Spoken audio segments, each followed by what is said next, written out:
próximo painel das 13 horas com o tema Tá Quente Brasil. Ó, tendências que moldam a relação dos brasileiros com alimentação saudável. Saúde, sustentabilidade, praticidade, autenticidade. Tudo isso está impactando as escolhas do consumidor brasileiro e abrindo espaços para as marcas inovadoras, ingredientes do bem e um novo jeito de se relacionar com a comida. Inclusive, aqui na BioBrasil Fair Natural Tech tem até prêmio, né, de empresas mais inovadoras, clean labels. E para conduzir esse papo essencial, a gente tem a honra de receber um time de peso da Future Brands. Eles estão animadaços aqui para trocar ideia com a gente, uma das consultorias de marca mais respeitadas do mundo. Gente, a gente está muito chique aqui.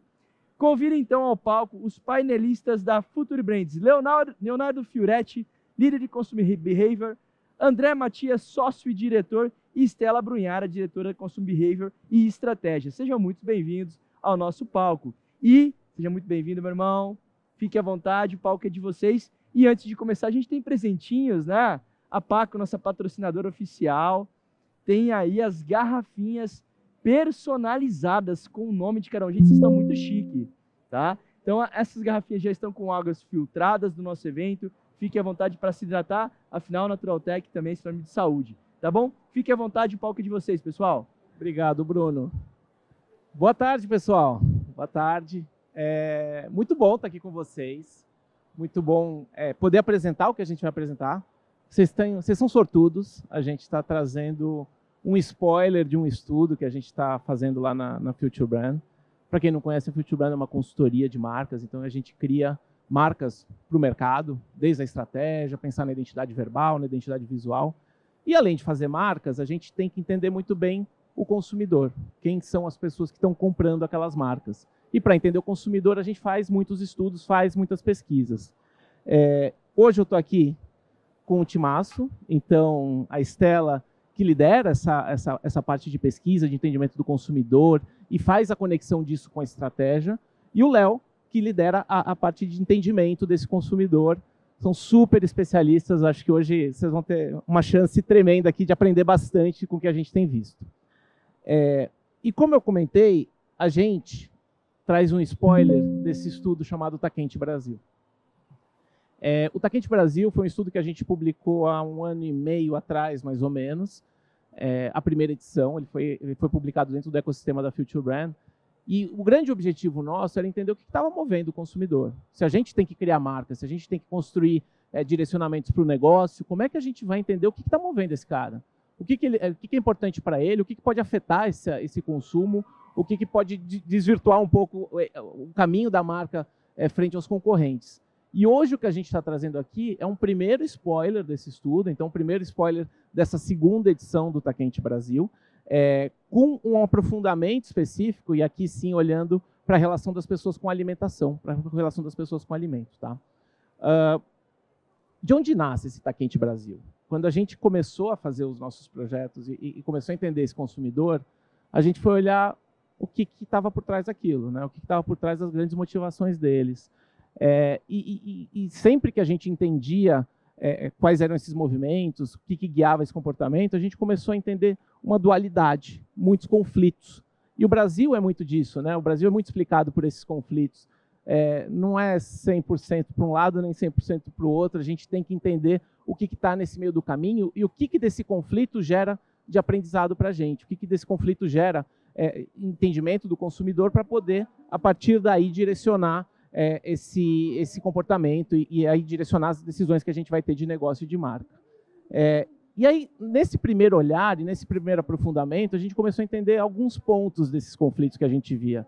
Acho que o primeiro que fica muito claro, a gente ouve muito, o Brasil é um país muito rico, né? O Brasil tem muitas riquezas, só que essa riqueza está muito concentrada em poucas pessoas. Então, os 10% aqui da população representam 50 e tantos por cento da riqueza do país. Ao mesmo tempo, a gente está olhando para muita pobreza. A gente está olhando para índices de pobreza que estão diminuindo, estão melhorando. Então, a gente está caminhando numa percepção de melhoria, mas ainda existe esse gap. Como isso afeta as marcas, como isso afeta os negócios, como isso afeta o próprio comportamento do consumidor?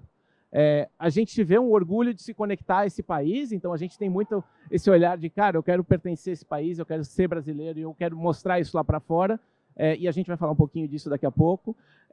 E, ao mesmo tempo, a gente vê muitos jovens saindo do país. A gente vê uma geração inteira saindo do país, talentos brilhantes que a gente está perdendo. Como é que a gente também equilibra esses pontos?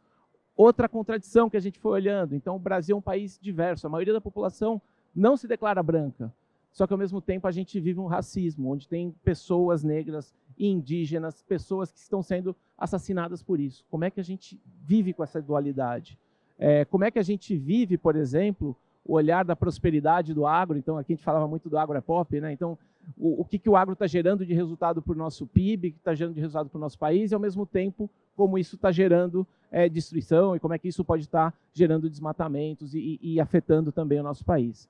Então, nessas dualidades e nesses conflitos, a gente vê muito da base do que é o nosso país, né? O que é o Brasil e como que a gente explica essas dualidades e esses conflitos. E é isso que acaba explicando a gente, explicando o Brasil, explicando essa identidade brasileira, só que, ao mesmo tempo, é isso que acaba guiando muito desse comportamento do consumidor.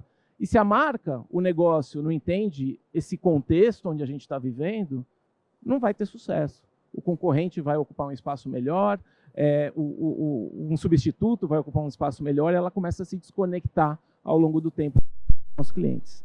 E essa foi a base para a gente falar, vamos aprofundar, vamos entender quais são essas grandes dualidades, quais são esses grandes conflitos e como é que a gente transforma isso em aprendizados. É muito mais do que um estudo de tendências, e sim um grande guia do que é o panorama que a gente está vivendo hoje, para poder, aí sim, direcionar os nossos esforços aqui na construção da marca e na construção de negócios. Para chegar aqui nesse estudo que a gente vai publicar esse ano, mas que a gente traz esse spoiler, a gente foi olhar o Brasil inteiro. Também tem esse ponto do Brasil, é muito Brasil, né? A gente tem que olhar as diferentes regiões e a gente tem que entender profundamente cada uma das regiões. Então, a gente tinha especialistas olhando para as regiões específicas para entender quais são esses microsinais, quais são esses movimentos que estão acontecendo em cada uma dessas regiões e como que a gente pode conectar cada um desses sinais e aí sim entender o que é uma macro tendência, o que é algo que é muito relevante. A gente olhou para milhões de pontos de dados, desde buscas, menções, análise de perfis de pessoas, para entender o que realmente é relevante. Às vezes a gente vê algo surgindo como uma tendência e é simplesmente uma marolinha, né? Ele realmente não mexe o ponteiro, não é algo que vem para ficar, ela some depois de 3 meses. Aqui não, aqui a gente quer apontar a luz e colocar a luz em coisas que realmente vão mexer esse ponteiro, que vão direcionar o consumidor, que vão fazer com que ele acabe escolhendo uma marca ou outra. E quanto mais informação a gente trouxer, de novo, mais fácil é a tomada de decisão para quem está fazendo a gestão daquela marca e daquele negócio. Eu vou passar para a Estela para ela contar um pouquinho do que são os principais aprendizados. Ainda, de novo, é um spoiler, a gente depois vai apresentar em mais detalhe esse estudo. A Estela vai contar para a gente um pouco do que a gente viu nessa primeira análise que a gente fez da segunda edição do Tá Quente Brasil. Oi, gente, boa tarde. Primeiro que é uma ironia falar Tá Quente Brasil num dia frio desse, né? Mas vamos lá.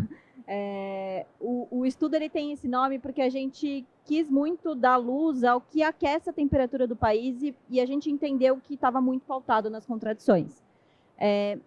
Como o André comentou, a gente tem esse estudo ainda em desenvolvimento, mas a gente construiu um material exclusivo aqui para a feira, para a Naturaltech, então a gente vai dar um spoiler das tensões que guiam o comportamento e vai aprofundar nisso, nessas tensões ligadas à parte de alimentação, né? Então, passando aqui um pouco dos 4 grandes comportamentos que a gente viu, que estão pautados em contradições, né? A gente tem cada um deles, a gente vai entrar em detalhe, mas a gente tem um conflito de Brasil global versus Brasil local, e o quanto que a gente está vendo a brasilidade ganhando o mundo, né, e estando na moda.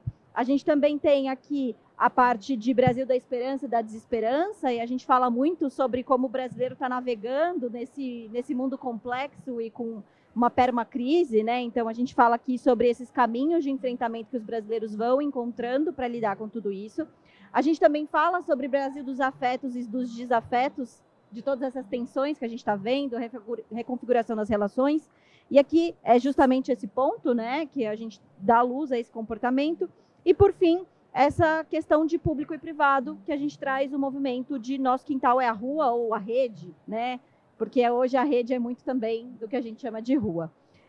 Então, eu vou entrar aqui nesse primeiro conflito, que é o Brasil local e o Brasil global, que é quando a gente fala muito sobre esse ponto da gente se conectar novamente com uma autoestima brasileira, né? Então, o Brasil trazendo essa luz, entendendo a força e a importância de ser brasileiro, ser latino-americano, a gente criando essa identidade e, ao mesmo tempo, a gente levando isso para fora e se conectando de uma forma muito interessante e robusta com essa nova brasilidade, né? E redescobrindo, inclusive, as nossas regionalidades, né? Porque, como o André comentou, o Brasil é muito grande, então tem muita coisa aqui. Antes, quando a gente imaginava Brasil, a gente imaginava uma coisa muito linear, de certa forma, e a gente está cada vez mais se reconectando com essas regionalidades, ao mesmo tempo se colocando muito global. E aí, a resposta a esse conflito é a brasilidade está na moda. O brasileiro entendendo muito essa relação, né, se conectando com fora, estando em evidência, a gente vê o quanto o nosso país está em evidência nesse momento, e o próprio engajamento dos brasileiros sendo muito reconhecido e uma estratégia que as marcas usam para se conectar com esse país que é tão grande e que tem tanto potencial de consumo. E a gente traz aqui alguns sinais para exemplificar isso, e, enfim, é um spoiler ainda, então, bem breve, mas a gente fala tanto em aspectos culturais, então tem aqui a Fernanda Torres representando todo o movimento que foi do filme Ainda Estou Aqui, a grande campanha que o Brasil fez, né, não só articulando uma campanha mesmo, mas o quanto os próprios brasileiros fizeram uma campanha digital que criou uma mega pressão, né? E quando o Oscar veio, as pessoas estavam na rua comemorando, com orgulho de serem brasileiras. A gente também traz aqui a questão de o quanto o Brasil está recebendo apoio, patrocínio e recebendo financiamento. Então, a gente traz aqui até o exemplo da Beyoncé, né, que fez investimentos e esteve em Salvador. A Beyoncé não faz show no Brasil, mas ela vem para Salvador para estimular aí uma região e os negócios e todo o potencial que tem aqui. E a gente também traz isso, não só em comportamento e investimento, mas no sentido de marca, né? A gente vê, por exemplo, a Sol de Janeiro, que não é uma marca brasileira, mas que bebe dessa brasilidade, de todo o sexy do Brasil, para criar uma marca que é um baita negócio, né? Que está muito forte no Brasil, mas está muito forte no mundo também. Então, a gente vê essa brasilidade ganhando muita força e sendo um palco para um novo momento, né? Hoje a gente está entendendo de novo o que significa ser brasileiro diante dessa retomada de autoestima e do Brasil muito na moda fora do próprio Brasil, né? No mundo. A gente também tem aqui um outro conflito que é o Brasil da esperança e da desesperança. Óbvio que isso não é um ponto exclusivo do Brasil, né? A gente vê no mundo todo esse movimento de desesperança, da gente repensar o futuro, etc., uma série de crises. Mas no Brasil isso vai ganhando outros contornos, porque a gente fala também de um país que sempre foi muito positivo, né? Então isso é uma coisa diferente que a gente está experimentando, né? Então, do lado da esperança, a gente vê as pessoas se preocupando com pautas ESG, tendo mais um olhar global para o futuro, né? Entendendo mais esses impactos, mas, ao mesmo tempo, essa certa descrença, né? Porque a realidade é certa, né? Então, a pauta da crise climática ela é mais entendida e percebida, tanto para o bem de vamos pensar sobre isso, quanto para o mal de estou sofrendo as consequências dessa crise climática, né? E também o próprio processo que a gente pode mencionar aqui de endividamento das famílias brasileiras e de como a gente vê, por exemplo, jogos de azar ganhando uma força absurda e penetração muito grande aqui, que conversa muito com esse desespero, né? Essa busca da grande sorte, da grande saída diante de todo o desespero, né? E sofrimento que as pessoas estão vivendo. E aí, o que a gente traz aqui como movimento são esses caminhos de enfrentamento. A gente vê várias formas que os brasileiros estão tentando trazer para a sua realidade para enfrentar toda essa nova realidade e esse fato de que não dá mais só para ser tão positivo como a gente sempre foi, né? Brasileiro, povo alegre, positivo, não dá mais para ser só assim, essa realidade está na nossa porta. O que a gente traz aqui são uma série de movimentos e que falam tanto de aspectos individuais como coletivos, né? Então, na individualidade, a gente vê muito esse crescimento e essa relação com a religião, e a gente traz aqui o exemplo do Legendários, que é um evento, né, que convida homens a se reconectar com a religião, com a fé, com a família, etc., ganhando uma super força, né, com influenciadores participando, etc., e buscando esse caminho de reconexão, né? É uma busca, de certa forma, coletiva pela religião, mas muito individual, né, de se superar, de subir uma montanha, de superar ali os desafios, enfim. Então, esse discurso, né, a gente traz esse exemplo muito para ver como esse discurso ele está sendo inserido, né, na sociedade brasileira e está em pauta. A gente também vê ali vários influenciadores verdes, né, que trazem esse ponto de sustentabilidade, de novas formas de consumo, falando tanto da parte alimentar como de consumo de moda, o quanto a gente vê essa onda de brechós, roupas usadas, também crescendo muito e aparecendo aí na pauta, na dinâmica. E tudo isso sendo muito pautado nesses dois âmbitos, né, tanto individual como coletivo, mas com uma grande força do individual. A gente vê uma força dessa busca por salvação, dessa busca por enfrentar o que está acontecendo, muito sendo jogada para o sujeito, para o indivíduo, né? Então, está na sua mão correr atrás e se superar diante de tudo que está acontecendo. Outro conflito que a gente traz também é sobre os afetos e os desafetos. E aqui a gente está falando também desse imaginário de Brasil, que é muito amoroso, muito pacífico, muito afetuoso, que foi isso que a gente sempre ouviu, né? Quando a gente se letrava ali, eu lembro, na época da escola, falava, o Brasil, um povo afetuoso, ordeiro, né, pacífico. Nunca teve guerra, o Brasil nunca entrou na guerra. Mas, ao mesmo tempo, a gente está vendo muito esses conflitos, né, e toda essa tensão existindo no Brasil, trazendo esse lado do Brasil dos desafetos. O Brasil é bastante violento também, quando a gente olha ali na realidade, em tudo que está acontecendo.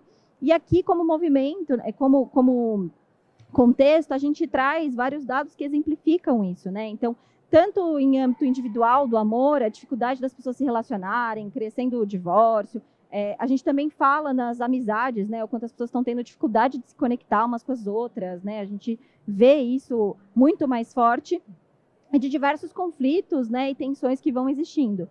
E desse contexto de conflito, a gente traz aqui o movimento de reconfigurando as conexões. Então, os brasileiros tentando entender e pensar como se conectar uns com os outros nesse mundo complexo e diante de tudo que está acontecendo.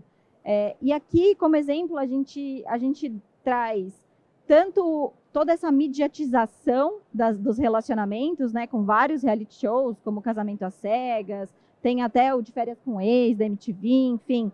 Enquanto isso vira pauta, vira assunto, está sendo mediatizado e as pessoas estão indo, inclusive, para a TV, para buscar amor, né, diante dessa dificuldade. A gente também vê nessa busca por reconexão muita entrada do wellness, do bem-estar, em retiros, em eventos, ou nessa pauta sendo trazida. E aqui a gente trouxe, inclusive, um evento que foi patrocinado pelo Nubank, de wellness, de reconexão, de bem-estar, etc.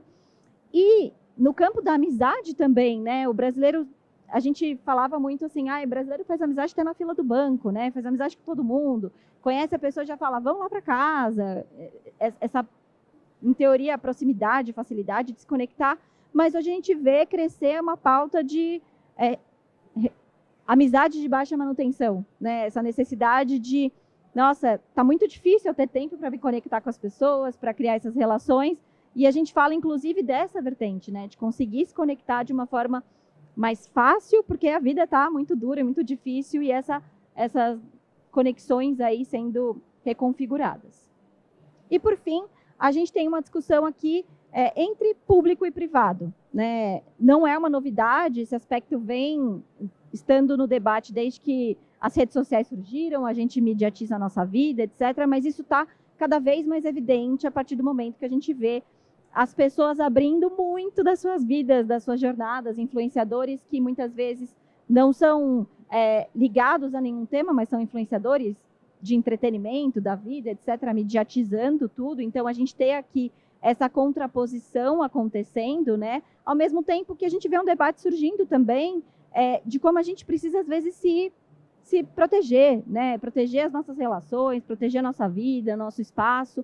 Então, a gente tem esse debate, e o que a gente traz aqui como movimento é o nosso quintal, a rua ou a rede, né? Porque hoje, se a gente for falar o que é a rua para o Brasil, sim, o Brasil é um país muito da rua, muito das festas, né, do espaço físico, mas também muito do espaço digital, né? A nossa rua, ela ganha esse novo contorno também, e essa discussão entre público e privado, né, que vem pautando um pouco as nossas relações.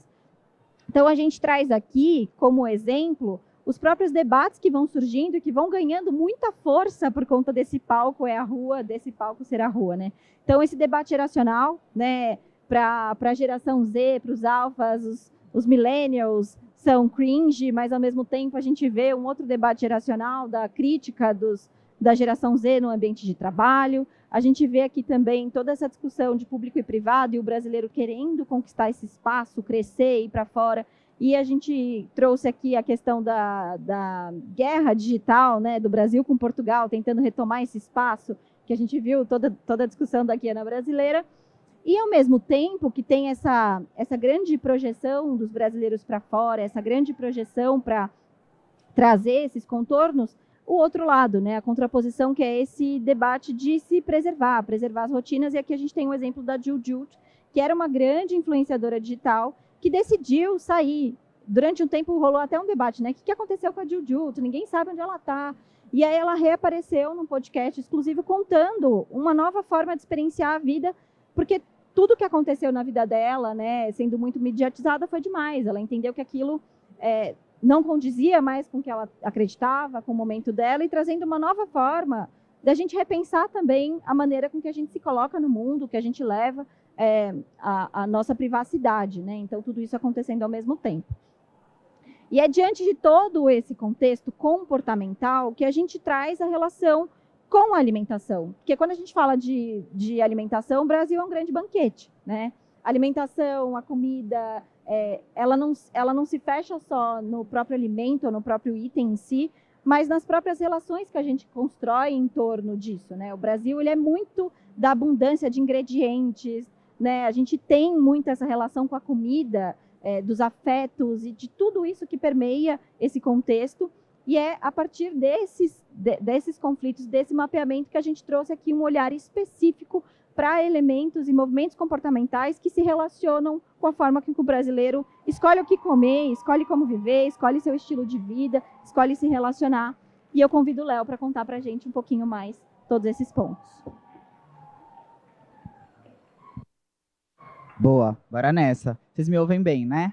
Então, maravilha. Vou tentar ficar sentado, mas eu acho que talvez eu me levante, que eu fico meio... né? Eu não vou aguentar ficar sentado. Então, vamos em pé mesmo.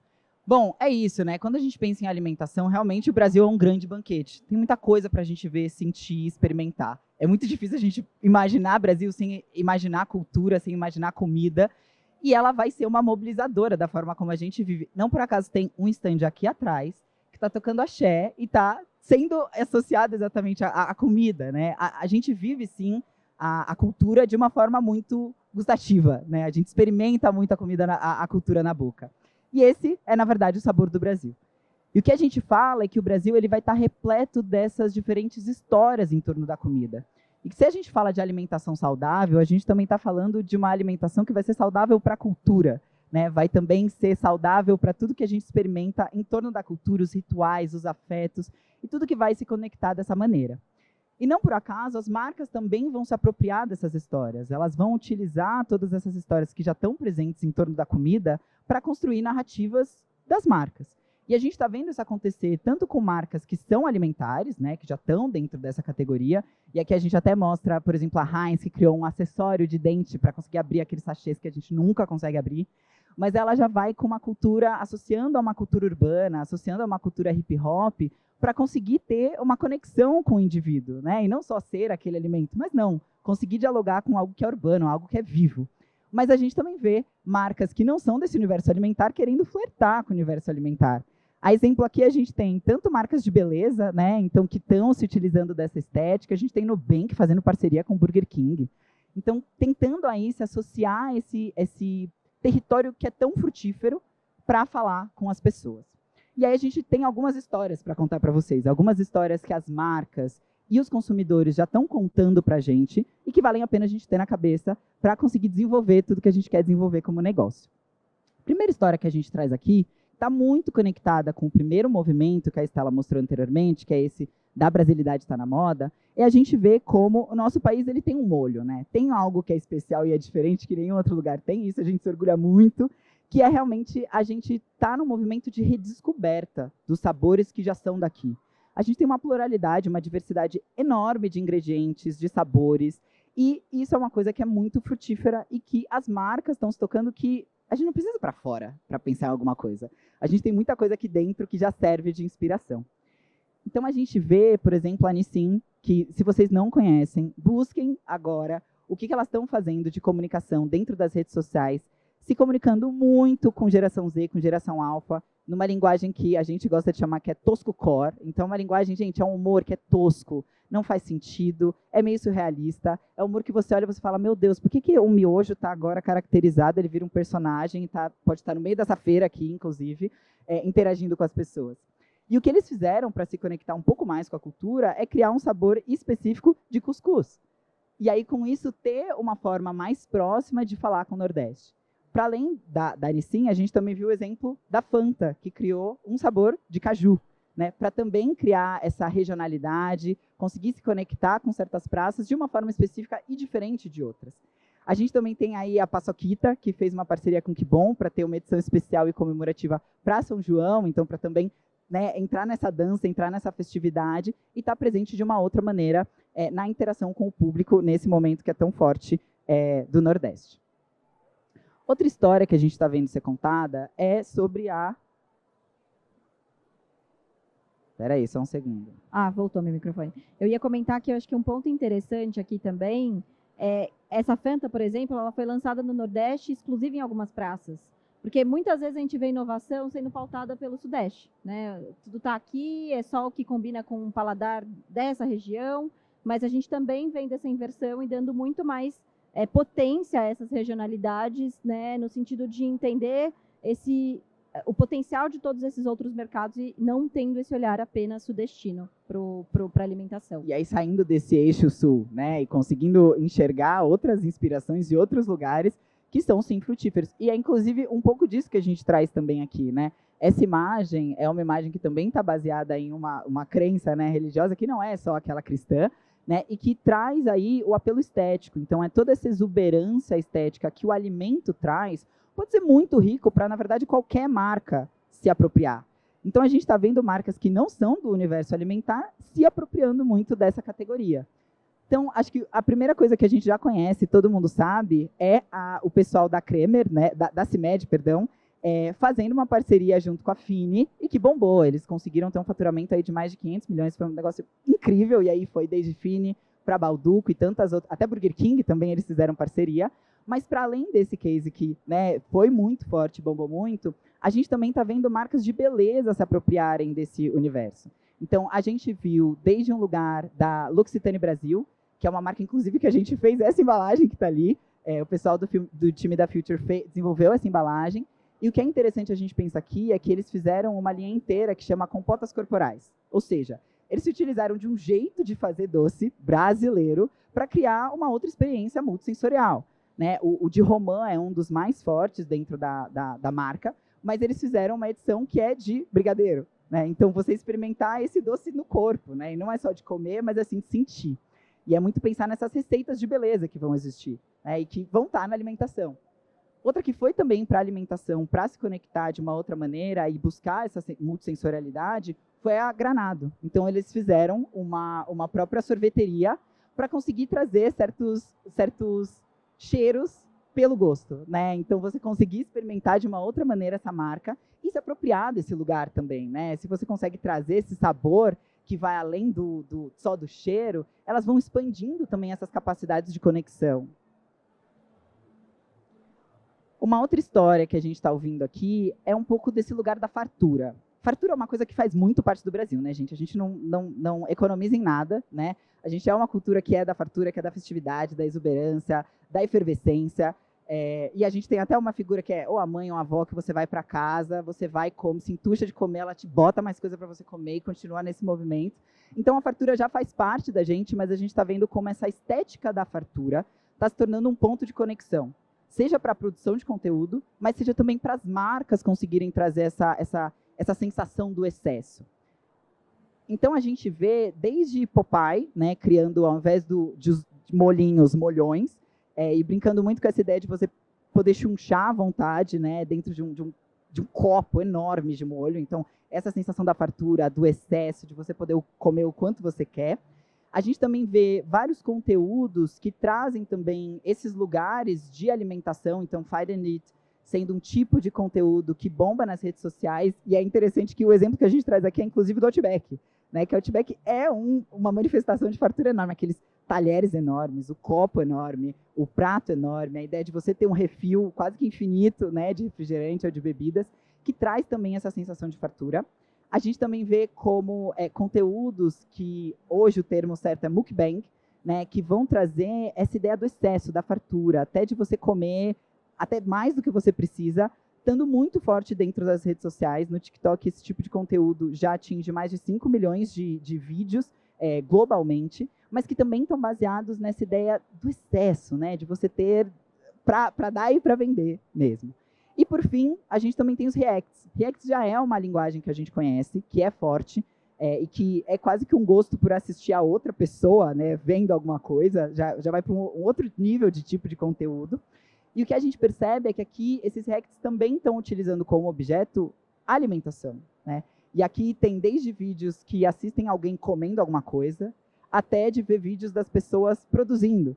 Então, é tanto pela beleza estética daquilo que está sendo produzido, mas também do estranhamento, de algo que é estranho, de algo que realmente é excessivo, e a gente vai se interessando por esse tipo de conteúdo também. E aí eu acho que conecta também com aquele ponto que a gente viu do Brasil tá na moda, tem muito react de gringo experimentando o ingrediente brasileiro, né, e reagindo a isso, porque no final das contas, o brasileiro dá bastante engajamento nas redes sociais, né, então quando você fala de Brasil, vai todo mundo lá comentar, defender, então como toda essa estética também vai conversando com a questão do Brasil tá na moda, e essa questão da fartura, acho que não dá para a gente não conectar isso com o pós-pandemia, que foi o grande momento de restrição que a gente viveu, né?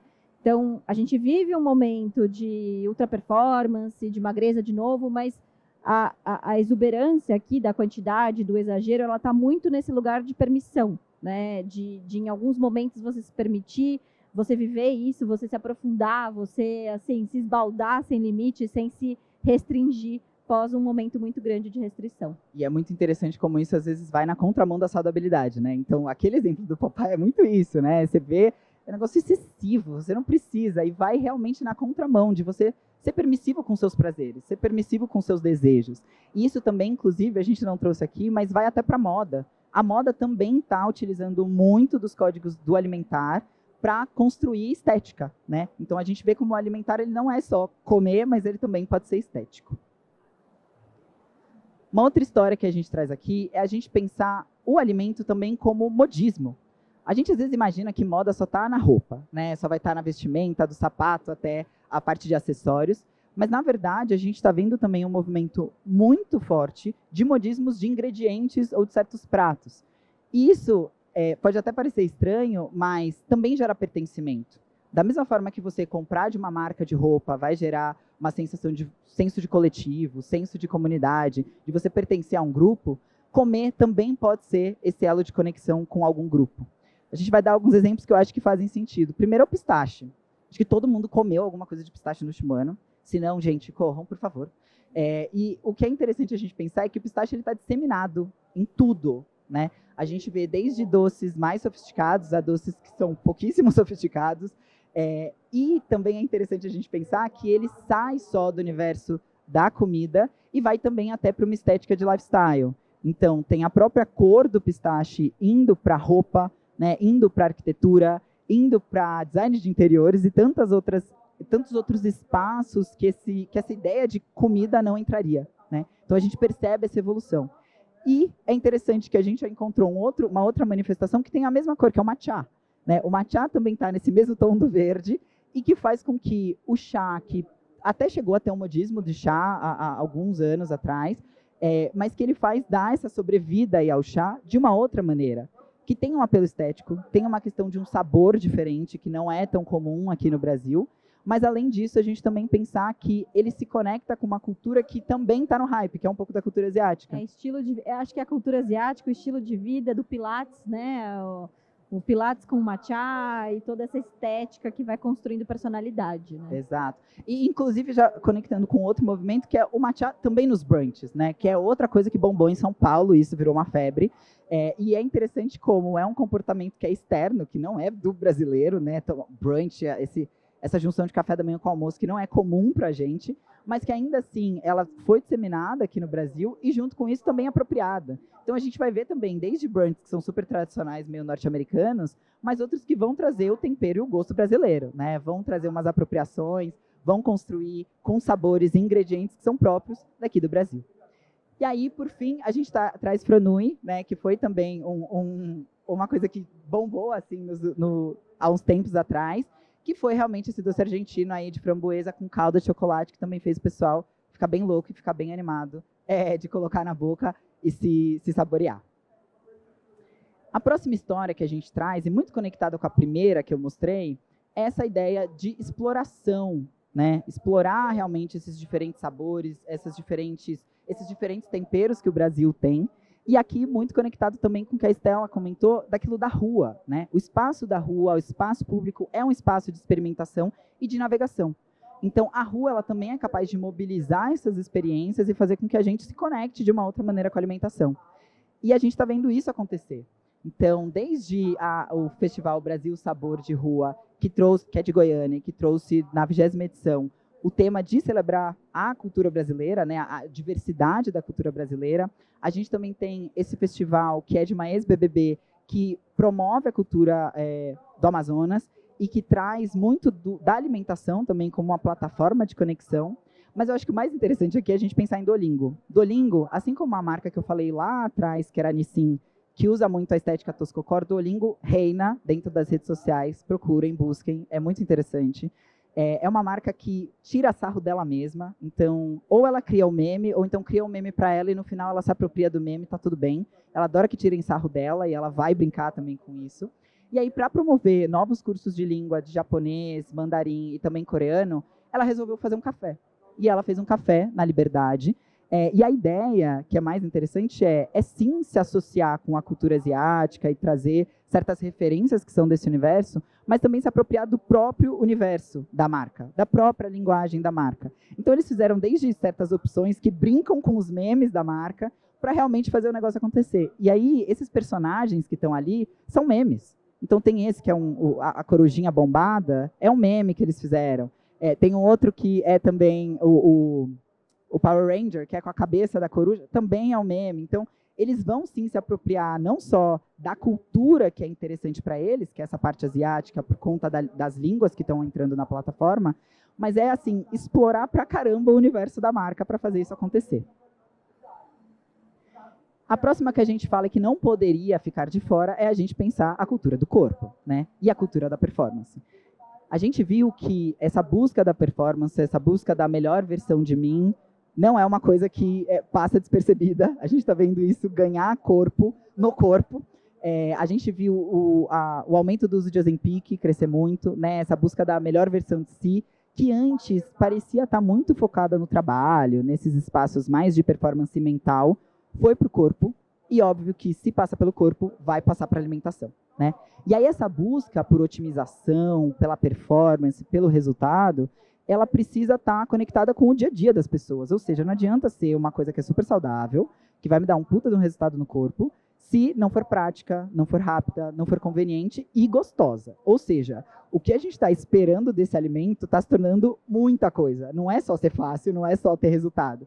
Eu lembro que antes de eu fazer exercício, eu comia a barrinha de proteína e era terrível, parecia que você estava comendo tijolo, né? E aí ela evoluiu, agora você não come um tijolo, mas ainda não é das melhores. Tem um saborzinho que é bom, mas ainda assim, às vezes as marcas não se conectam com a gente. Mas a gente está vendo, inclusive aqui, né, nessa feira, várias marcas que estão conseguindo fazer essa ponte. Uma delas é a Mexidona, que vocês podem, inclusive, passar no stand deles. É uma marca que... Não é propaganda, gente. Não é propaganda, é só realmente um bom case, tá? Então, o que a gente viu é que a Mexidona, já pelo nome, né, gente, já tem uma ideia de ser divertida e ser lúdica. Então, o que a gente vê aqui é muito de uma praticidade e de uma conveniência e de uma funcionalidade lúdica. Então, eles vão ter produtos, por exemplo, que vão ser produtos desidratados, né, ingredientes desidratados, para você preparar fácil, só colocar água, prepara rápido, mas que eles vão ter essa estética super colorida, vai ser super lúdico, gostoso, parece divertido, e junto com isso ainda tem um benefício funcional. Então, vai ter sopa com melatonina, né, e vai ter algum resultado performático para o seu corpo. Um outro exemplo que é bem interessante da gente pensar nesse lugar da performance é a marca Sun, da influenciadora Malu Borges, que criou alguns shots. Então, eles têm um shot que é de bronzeamento, mas o que para a gente foi mais interessante foi um shot relax. Ou seja, a gente está querendo que o relaxamento também seja otimizado. Então, não é só na hora que eu estou acordado que o negócio vai acontecer de uma forma boa, mas até para eu relaxar e para eu descansar, eu vou fazer isso acontecer de uma forma mais otimizada e mais rápida. Então, aqui, ela traz esse shot de relaxamento para que você consiga descansar mais rápido, ou até consiga descansar melhor, né? Então, a gente vai fazendo esses processos aí de busca por performance. Outro exemplo legal é a Plant Power, que eu acho que o interessante aqui é uma marca de suplementos 100% natural. Isso a gente já começou a ver, né? A Growth também traz um pouco disso. Mas o que eu acho interessante é a inversão do imaginário da planta. Então, antes a gente imaginava a planta como uma coisa suave, fraca, frágil, não tem força. E a gente está chamando uma marca de Plant Power, ou seja, a força da planta, né? De onde que vem essa potência, que também pode vir de um alimento que é natural, que é, né, totalmente saudável e não só dessa ideia muito artificial que a gente imagina, né, pó, suplemento em pó, tudo em pó que parece que veio do nada, né? A última história que a gente tem aqui para contar é falando de alcoólicos. A gente sabe que alcoólicos é uma coisa muito forte no Brasil, a gente gosta de beber uma cervejinha, mas além disso, a gente percebe que tem novos tipos de goles. É quase como se fosse isso, a gente tem os goles com os gostos diferentes. A gente vê tendo um movimento pela busca por soft drinks, né, essas bebidas sem teor alcoólico, mas ainda assim com gostinho e com possibilidade de pertencer ao ambiente de beber, né, de ir para uma mesa de bar, mesmo que eu não beba álcool, eu estou ali pertencendo, estou fazendo parte ali do rolê, mas também da busca por outros tipos de bebidas, né, ou a gente descobrir novas bebidas.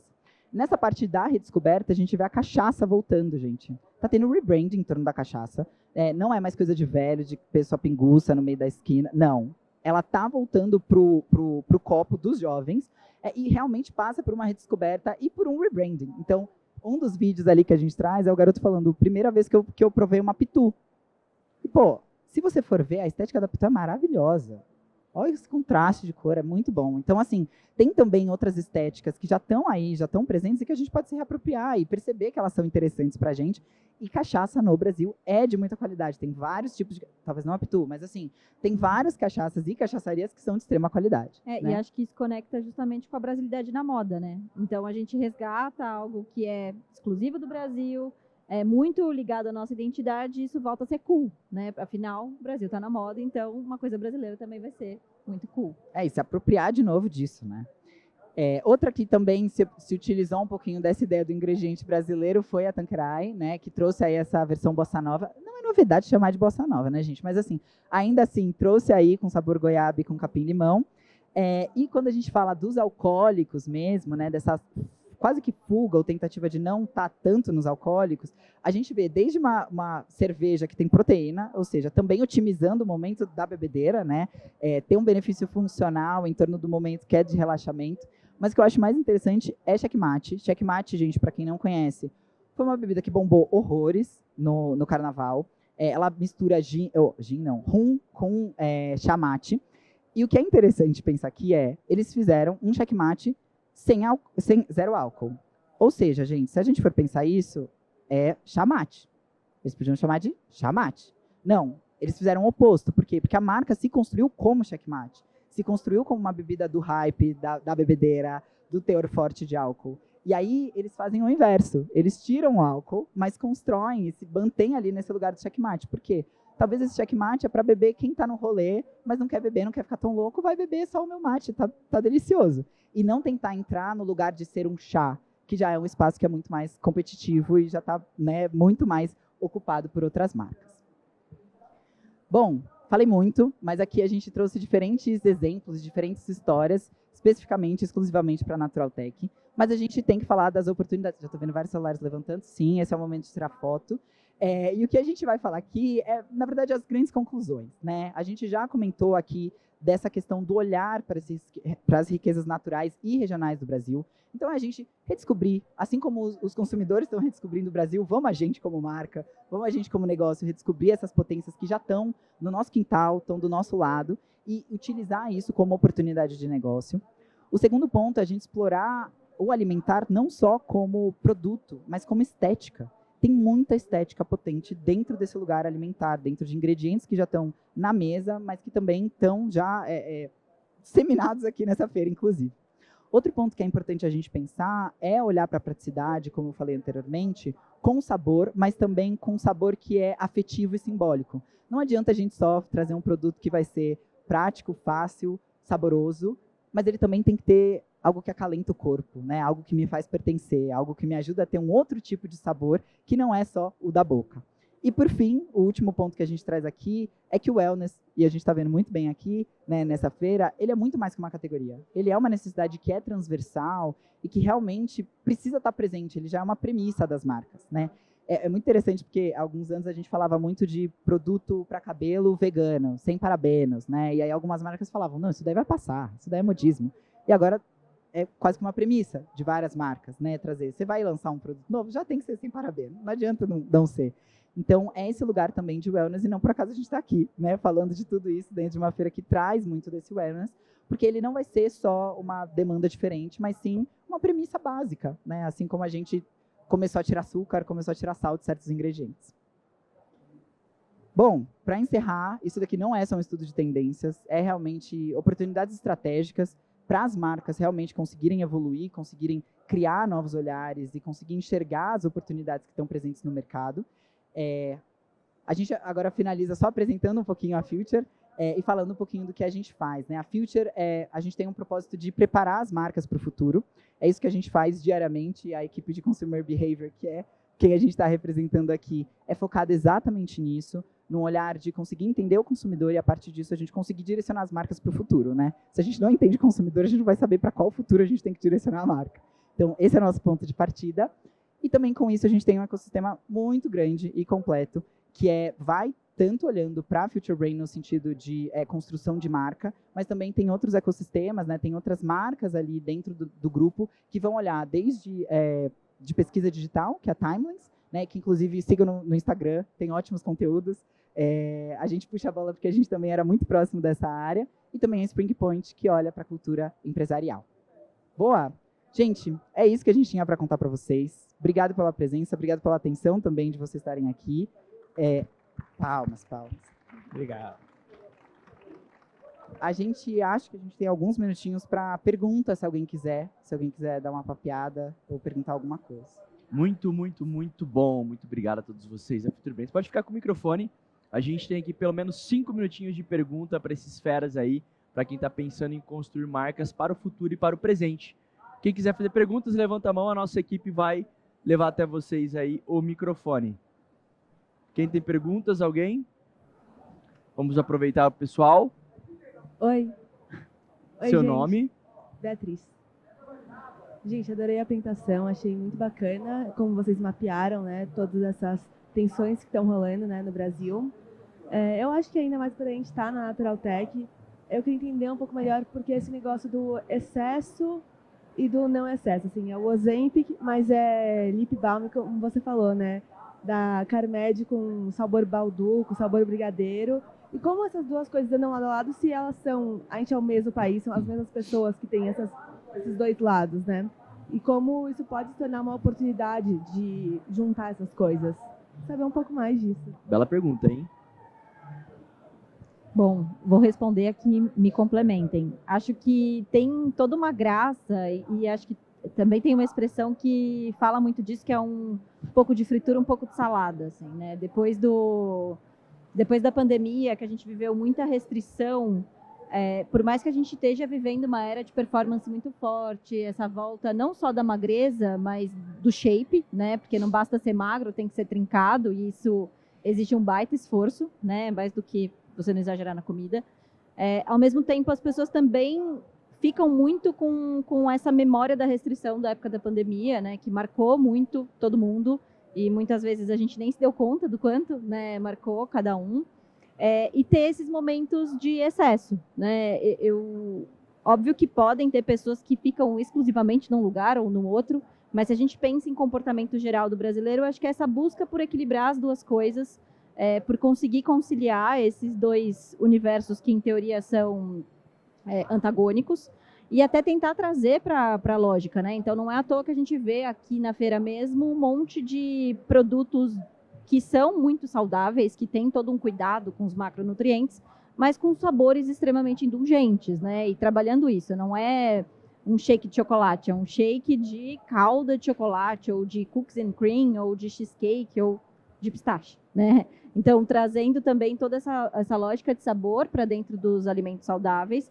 Eu acho que isso também é um ponto que a própria indústria wellness está se preocupando, né? Em garantir essa questão do sabor, porque isso é uma coisa que os brasileiros não vão abrir mão, né? Então, tem tanto esse lado do equilíbrio como o lado de buscar mais sabor nos produtos saudáveis. E acho que, para complementar, tá aí a importância da gente entender esse consumidor. Quando a gente pensa a gente não vai olhar para o demográfico, a gente não vai olhar para onde o cara está, quantos anos ele tem, sim o que está movendo o consumo dele. Quanto mais a gente entender do ponto de vista atitudinal essa segmentação, entender quem são esses grupos, e como a Estela falou, hoje eu posso estar num grupo, mas amanhã, que vai ser sábado, talvez eu esteja em outro grupo e com outro tipo de comportamento e outro tipo de atitude, melhor eu vou responder como marca, melhor eu vou responder como oferta de produto, inclusive, né?